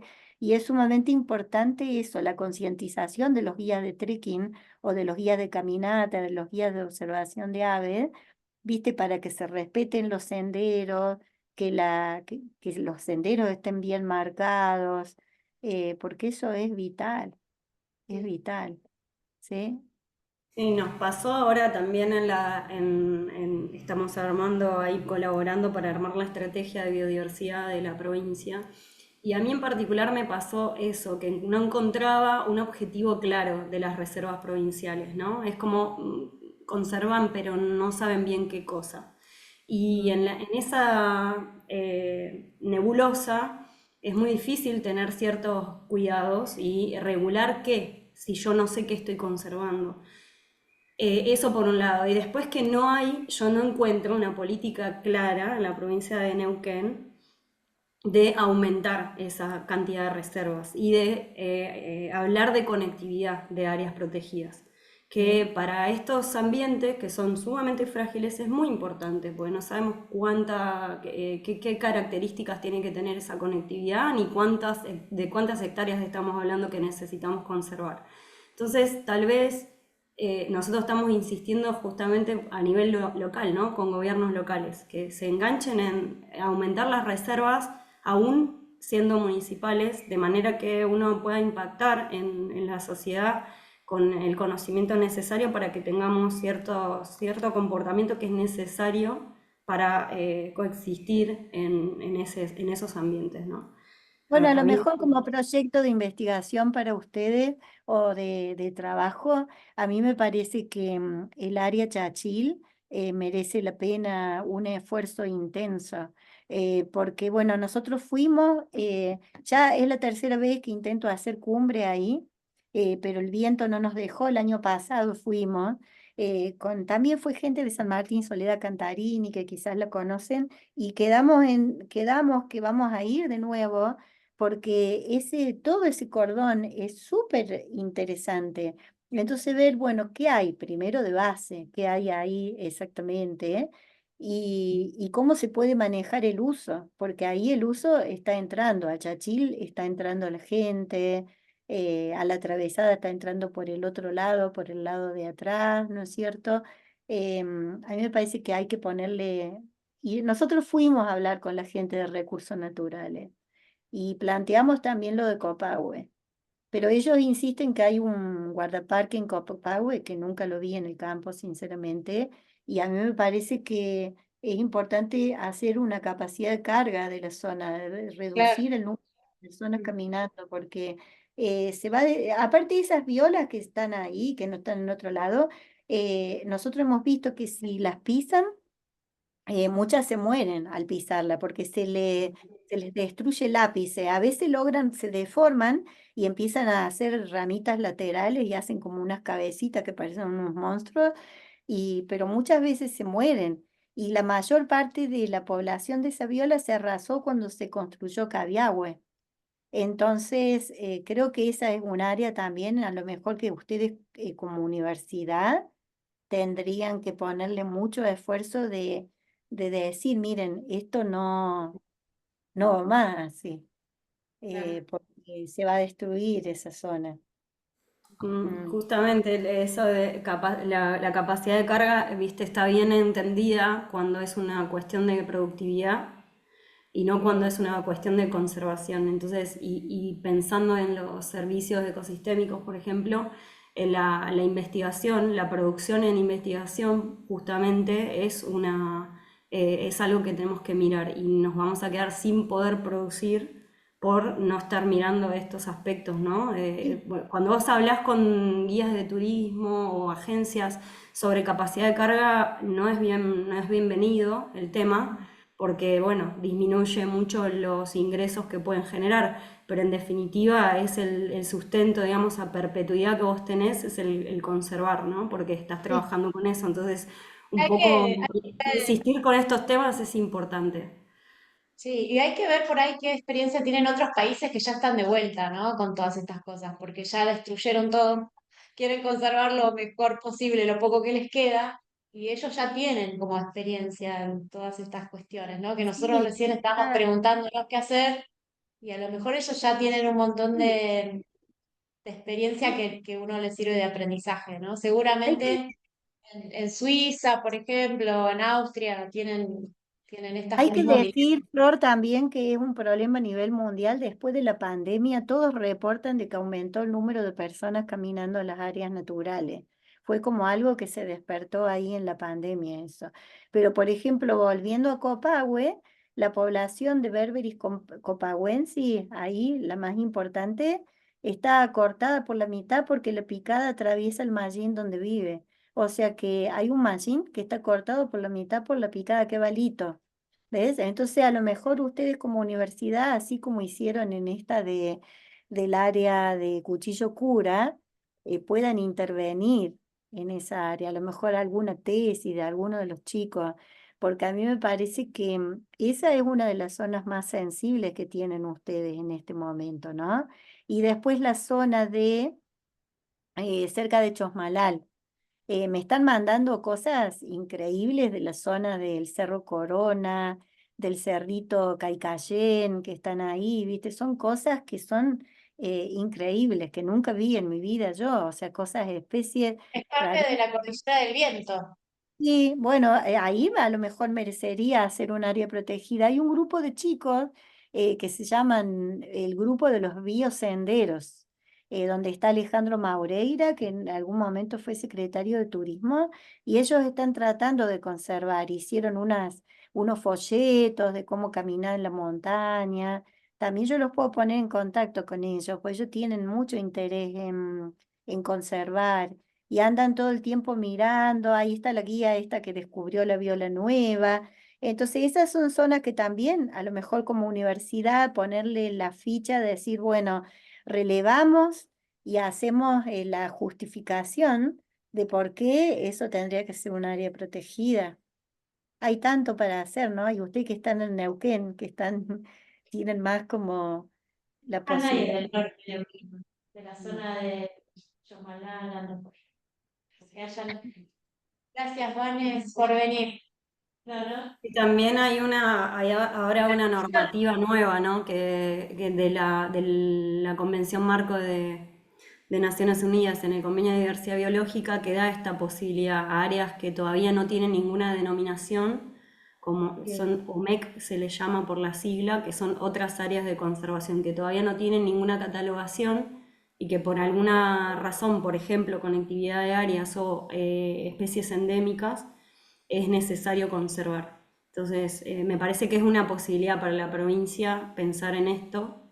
Nosotros estamos, Lorena Lafite está ahí en biodiversidad en la provincia, es docente de Cruzma y aprovechamos Bueno, esa oportunidad para brindar sí, ¿no? Esta necesidad sí. de áreas. Aprovechen eso. Cuando nosotros estuvimos en Zapala, la gente de recursos naturales se interesó mucho, mucho también, la gente de Zapala, pero a mí me parece que hay que Hay que trabajar así como si fuera una gotita, otra gotita, así que va cayendo, porque cuando uno hace reuniones y charlas, la gente se entusiasma. El tema es que hay que perseverar insistir en la necesidad de la fiscalización o de la creación de esa área, porque la gente explotaba de ganas, pero después, bueno, uno entra en su vida diaria y eso se pierde.